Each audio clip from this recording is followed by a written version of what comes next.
let me ask you, what do you suggest? Okay, and as far as leveraging your credit, okay, if somebody was to come to you and they say, okay, well, look, man, I got school loans, I got bankruptcies, I got some, I hear what you're saying, Mr. Smith, and everything.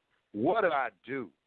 How do I, how do I get out of this situation? It's like, I know you're coming on here and you say I can have a better life by having good credit and all of that, but how do I start the process? What is it that I do? What would be the first step that you would suggest to someone who's listening right now, who has bad credit? They can't even get a bank account. I don't understand why somebody get a bank, but getting a bank account is the easiest thing in the world to do. Right. I have several myself right now, but right. what would you suggest that they do?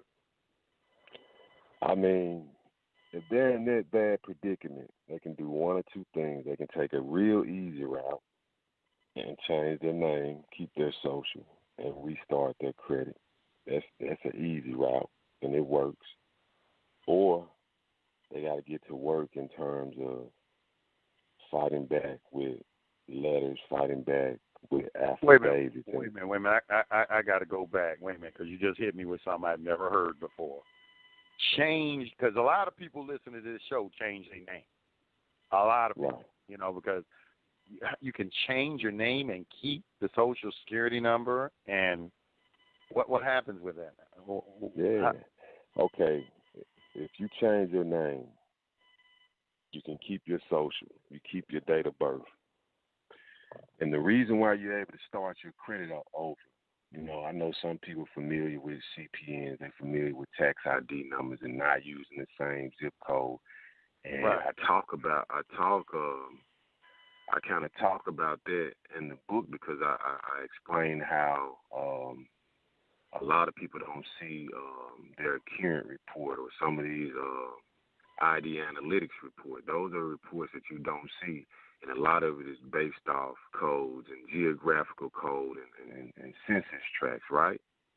So right. when you change your name, the only thing you have to do is start to build that new name with the same social, with an address that you've never used before.